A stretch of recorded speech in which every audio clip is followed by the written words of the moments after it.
ప్రస్తుతం ట్రాఫిక్ అనేది అందరికీ ఇబ్బందిగా మారినటువంటి పరిస్థితి ఉంది. అందుట్లో ఒక మోస్తరు సిటీస్ నుంచి కూడా మెట్రోపాలిటన్ సిటీస్ వరకు కూడా ఈ ట్రాఫిక్ సమస్య అనేది తీవ్రంగా వేధిస్తున్నటువంటి పరిస్థితి ఉంది. అయితే అభివృద్ధి చెందిన దేశాల్లో చూసుకున్నట్లయితే ఈ ట్రాఫిక్ సమస్యని పరిష్కరించడానికి, అలాగనే ఎక్కువ టైం ఏదైతే ట్రాఫిక్‌లో ఇరుక్కొని పోయి కొన్ని అత్యవసర పరిస్థితులు ఏదైతే ఉన్నాయో అలాంటి వాటిని ఓవర్‌కమ్ చేయటానికి ఎయిర్ టాక్సీలని అందుబాటులో వచ్చాయి. అయితే మొట్టమొదటిసారిగా మన ఇండియాలో కూడా ఈ ఎయిర్ టాక్సీ టెక్నాలజీని అభివృద్ధి చేస్తున్నారు. ఏదైతే ప్రస్తుతం మనం చూస్తున్నామో మ్యాగ్నమ్ వింగ్స్ పేరుతో అభిరామ్, ఏదైతే మ్యాగ్నమ్ ఇండస్ట్రీస్ పేరుతో వింగ్స్ పేరుతో అభిరాము ఈ టెక్నాలజీని అభివృద్ధి చేస్తున్నారు. అయితే వీటికి సంబంధించి అసలు ఏంటి, దీనికి స్ఫూర్తి ఏంది, ఎలాగనేది మనం తెలుసుకునేందుకు మనతో పాటు అభిరామ్ ఉన్నారు. సార్ చెప్పండి సార్, అసలు ఇది తయారు చేయాలనే ఆలోచన మీకు అసలు ఎందుకు వచ్చింది? నేను చదువుకునేటప్పుడు భారతదేశంలో నాకు కనిపించిన ముఖ్యంగా 2 మేజర్ థింగ్స్ అండి. ఒకటి, నగర ట్రాఫిక్ అనేది పెరుగుతూనే ఉంటుంది రోజుకి. అండ్ ఇంకొకటి టైర్ 2, టైర్ 3 సిటీస్ అనేది కనెక్టివిటీ మనకి రోడ్ ట్రాన్స్‌పోర్టేషన్ పెద్దగా లేదు. ఈ 2 థింగ్స్‌ని పరిష్కరించాలని చెప్పి మేము స్టార్ట్ చేసామండి కంపెనీని. దానిలో మెయిన్‌గా ఫస్ట్ మీరు చూస్తున్న V2, ఇది బ్యాక్ సైడ్ వచ్చరికి V2 అండి. ఇది అర్బన్ ఎయిర్ మొబిలిటీ. ఇది వచ్చరికి నగరం నుంచి ఎయిర్‌పోర్ట్‌కి అండ్ నగరంలో ఒక ప్రాంతం నుంచి ఒక ప్రాంతానికి అనుసంధానానికి ఇది బాగా యూజ్ అవుతుంది. అంటే సార్, అంటే ఇప్పుడు ఇది ఈ ఎలాగంటే దీంట్లో ఎంతమంది జర్నీ చేయొచ్చు? ఎలాగ యూజ్ అవుద్ది? ఆ యూసేజ్‌కి సంబంధించి ఎలాంటిది? ఇది వచ్చరికి ఇద్దరు జర్నీ చేయొచ్చండి. ఓకే. ఇది 40 కిలోమీటర్స్ రేంజ్ ఉంటది. అండ్ అలానే 100 కేఎంపీహెచ్ స్పీడ్ తోటి ముందుకెళ్తండి. హ్మ్. సో, మనకి ఇప్పుడు అమరావతి నుంచి ఎయిర్‌పోర్ట్‌కెళ్ళటానికి, లేదు హైదరాబాద్ ఎయిర్‌పోర్ట్ నుంచి సిటీ లోపలికి రావటానికి ఇవన్నీ కూడా 10-20 మినిట్స్‌లో మనకి మాక్సిమం ఎళ్ళిపోతాయండి.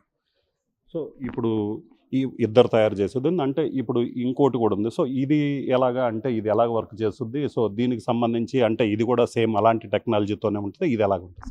సో, మా దగ్గర మొత్తం 2 రకాల వెహికల్స్ ఉన్నాయండి. ఒకటి అర్బన్ ఎయిర్ మొబిలిటీ, ఇంకోటి రీజనల్ మొబిలిటీ అండి. ఇది XA8 వేరియంట్ అండి. ఇది రీజనల్ మొబిలిటీ కిందకొస్తది.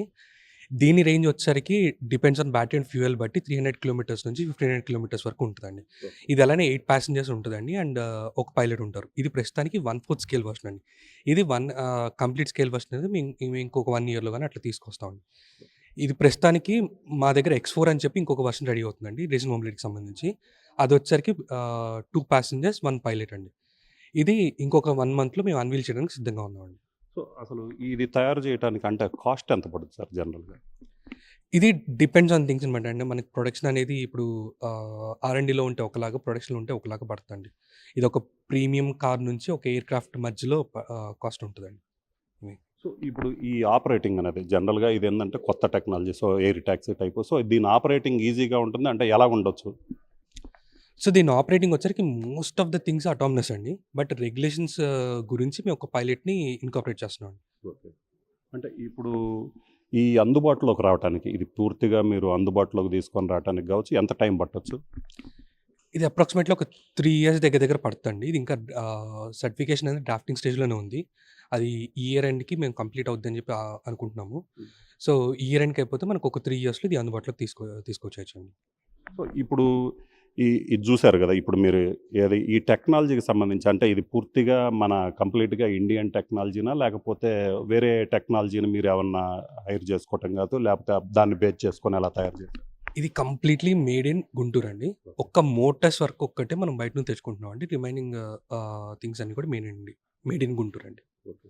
సో, మరి వీటికి సంబంధించి అంటే ఇప్పుడు ఇది ఆపరేటింగ్‌కి సంబంధించి అంటే మళ్ళీ మనకి సెపరేట్‌గా ఎలాగ ట్రైనింగ్ ఇవ్వటం. సో, జస్ట్ ఇది కొత్త టెక్నాలజీ. సో, దీనికి సంబంధించి ఎలాగా ఆపరేట్ చేయాలి, ఎలాగ ఇది చేయాలనే దానికి సంబంధించి ల్యాండింగ్‌కి సంబంధించి ఎలాంటి ప్రికాషన్స్ తీసుకుంటారు? అంటే దానికి సంబంధించి మీరేమన్నా గ్రౌండ్ వర్క్ రీసెర్చ్ చేశారా? చేసామండి. ఇదొచ్చరికి completely most of the things autonomous కాబట్టి మనకి పైలట్ ట్రైనింగ్ కూడా చాలా చాలా ఈజీ అండి. ఒక 2 గంటల్లోనే టేక్ ఆఫ్ అండ్ ల్యాండింగ్ చేయగలరు. మొత్తం ఒక 1 వీక్‌లో కోర్స్ అనేది కంప్లీట్ చేయగలరండి. అంత అంత ఈజీగా ఉంటది ఇది పైలటింగ్ అనేది. సో, మరి ఇప్పుడు ఇది ఎక్కడి నుంచైనా అంటే మామూలుగా ఇప్పుడు మనం ఎయిర్‌పోర్ట్‌లో చూస్తుంటాము జనరల్‌గా. సో, రన్‌వేలుంటాయి, దానికి ఇవన్నీ ఉంటాయి. సో, ఇది ల్యాండింగ్‌కి సంబంధించి కావచ్చు, లేకపోతే ఎయిర్‌లోకి వెళ్ళటానికి కావచ్చు. అంటే దానికి సంబంధించి ఎంత కన్వీనియంట్‌గా ఉంటుంది? అంటే జనరల్‌గా చూసుకుంటే ఇప్పుడు హెలికాప్టర్స్ గానీ, ప్రైవేట్ జెట్స్ కానీ అయన్నీ ఉన్నట్టయితే సో, అవంతా రన్‌వేసు, ఎయిర్‌పోర్ట్‌లు ఇలాగుంటేనే. సో, వీటికి అలాంటిది అవసరం ఉంటదా? లేకపోతే ఈజీగానే అంటే ఈజీగానే ఇది ఎక్కడైనా ల్యాండ్ చేసుకునే అవకాశం ఉంటదా? మేమొచ్చరికి మెయిన్‌గా వీటాల్ టెక్నాలజీని మేము యూజ్ చేస్తున్నామండి. సో, వీటాల్ అనేది vertical take off and landing. ఇది ఎందుకు యూజ్ చేస్తున్నామంటే మనకి ఇన్‌ఫ్రాస్ట్రక్చర్ అనేది హ్యూజ్ కాస్ట్ ఉంది. ఇప్పుడు రన్‌వే బిల్డ్ చేయడం గానీ, ఎయిర్‌పోర్ట్ మెయింటెనెన్స్ గానీ ఇవన్నీ కూడా హ్యూజ్ కాస్ట్ అవుతుంది. అండ్ అలానే మనకు ఇప్పుడు నగరంలో గనుక ఉన్నట్టయితే నగరం నుంచి ఎయిర్‌పోర్ట్‌కెళ్ళి ఆ ఎయిర్‌పోర్ట్‌లో చెకింగ్ ప్రాసెస్ గానీ ఇయన్నీ కూడా లేకుండా ఎక్కడైనా సరే టేక్ ఆఫ్ అయ్యేటట్టు, ఎక్కడైనా సరే ల్యాండ్ అయ్యేటట్టు మేము మేము తయారు చేస్తున్నామండి ఇవన్నీ కూడా. ముఖ్యంగా ఈ V2 వెహికల్ స్కై స్క్రేపర్ మీద ల్యాండ్ అయ్యేలాగా ఒక బిల్డింగ్ మీద ల్యాండ్ అయ్యేలా తయారు చేసుకున్నాం. ఇది లెంత్ అండ్ విడ్త్ వచ్చేసరికి 2.5 క్రాస్ 2.5 అండి. అంటే మీరు ఒక 2.5 క్రాస్ 2.5 మీటర్స్‌లో మీరు టేక్ ఆఫ్ చేయొచ్చు, ల్యాండ్ చేయొచ్చండి. ఓకే. సో, ఇప్పుడు ఇవి లైక్ ఎయిర్ అంబులెన్స్ లాగా యూజ్ చేయటానికి కూడా ఉపయోగపడితే మీరేమన్నా మిగతా వాళ్ళతో ఎవరితోనన్నా టై అప్ అయ్యారా? ఇది ఎయిర్ అంబులెన్స్ ఒక్కటే కాదండి. ఇవి చాలా రకాలుగా యూజ్ అవుద్దండి. ఓకే. అంటే ఇది ఒక కొత్త సెక్టర్‌ని ఓపెన్ చేస్తామండి. ఇప్పుడు కొన్నిసార్లు లాజిస్టిక్స్ ఏమవుద్దంటే మనకి రోడ్ అనేది ఇప్పుడు ఒక కొండ మీద నుంచి ఇంకో కొండ మీదకెళ్ళాలి. సో, అలాంటప్పుడు రోడ్ గనుక యూజ్ చేసినట్టయితే మనకి 40, 50 కిలోమీటర్లు వచ్చే థింగ్స్ కూడా ఉన్నాయి. అదే ఏరియాలో అయితే మనకి 1 కిలోమీటర్ వస్తది. సో, ఇలా కొత్త థింగ్స్ అన్నీ కూడా ఓపెన్ అవుతాయండి వీటి వల్ల. అండ్ ఇవి బ్యాటరీ ఆపరేటెడ్ కాబట్టి ఇవి చాలా చాలా తక్కువ ఖర్చుతో మనకి వర్క్ అవుతాయి. అండ్ అలానే carbon emissions almost zero. So, ఇప్పుడు ఇది పబ్లిక్‌కి ఏదైతే ఉందో ఎమర్జెన్సీకి సంబంధించి కావచ్చు, అలాంటి వాటికి ఈ పబ్లిక్‌కి యూసేజ్ అంటే అందుబాటులోకి రావడానికి ఎంత టైం పట్టొచ్చు సార్?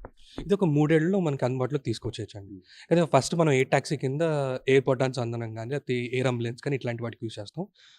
ఆహ్, దాని తర్వాత స్లోగా మనకి పర్సనల్ వెహికల్ లాగా వచ్చేస్తదండి. సో, ఇప్పుడు దీనికి సంబంధించి ఈ పర్మిషన్స్ అన్నీ వచ్చాయా? మనకి దీనికి సంబంధించిన పర్మిషన్స్ గానీ, ఈ గవర్నమెంట్‌కి చూపెట్టడం కావచ్చు. సో, గవర్నమెంట్‌కి చూపెట్టడం వల్ల అంటే పబ్లిక్‌కి యూజ్ అవుతుంది కాబట్టి, సో, అలాంటి వాటికి సంబంధించి ఎంతవరకు వచ్చింది?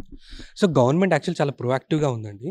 అండ్ పర్మిషన్స్ అనేది ఇందాక చెప్పినట్టు డ్రాఫ్టింగ్ స్టేజ్‌లో ఉన్నాయి. మోస్ట్ ప్రాబబ్లీ ఈ ఇయర్ ఎండ్‌కి మేము వస్తాయని చెప్పి అనుకుంటున్నామండి.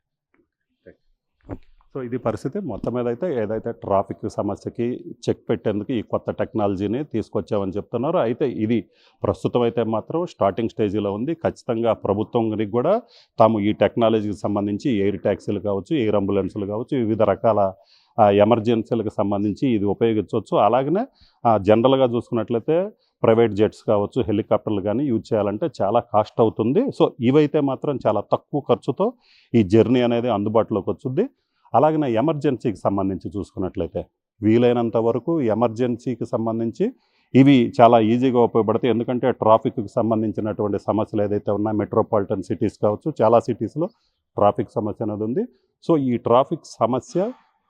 ట్రాఫిక్ సమస్యలో ఏదైనా ఇబ్బంది పడ్డట్టయితే అక్కడి నుంచి వెళ్ళటానికి చాలా ఇబ్బందికరమైన పరిస్థితి వస్తుంది. సో, అలాంటి పరిస్థితి రాకుండా ఈ ఎయిర్ ట్యాక్సీలు ఉపయోగించడం ద్వారా తొందరగా చేరుకోవచ్చు. అలాగనే ప్రధానంగా చూసుకున్నట్లయితే ఫస్ట్ దీనికి సంబంధించి ఏదైతే ఇది ఎయిర్‌పోర్ట్‌లకి అనుసంధానం చేసి ఎయిర్ ట్యాక్సీలుగా ఉపయోగిస్తాం. ఎయిర్ ట్యాక్సీలుగా ఉపయోగించిన తర్వాత ప్రస్తుతం ఏదైతే ఉందో ఇదైతే ప్రయోగాత్మకంగా చూస్తున్నాం. తర్వాత ఒక 3 ఏళ్లలో పూర్తి స్థాయిలో అందుబాటులోకి వస్తుంది. ఆ తర్వాత కమర్షియల్‌గా అందుబాటులోకి వచ్చినట్లయితే ప్రజలకి పూర్తి స్థాయిలో అందుబాటులోకి రావడంతో పాటు వాళ్ళకి మరిన్ని సేవలు ఏదైతే ఎమర్జెన్సీ టైంలో సో, పూర్తిగా ఇలాంటి వెహికల్స్ ఏదైతే ఎయిర్ ట్యాక్సీస్ ఉన్నాయో సో, ఇవైతే పూర్తిగా ప్రజలకి ఉపయోగపడతాయని చెప్తున్నారు. కెమెరామెన్ సిద్ధుతో రామారావు, RTV, గుంటూరు జిల్లా. మరిన్ని వీడియోస్ కోసం ఛానల్ ని సబ్స్క్రైబ్ చేయండి. లేటెస్ట్ అప్డేట్స్ కోసం వాట్సాప్ ఛానల్ ని ఫాలో అవ్వండి. ఆ లింక్ డిస్క్రిప్షన్ లో ఉంది.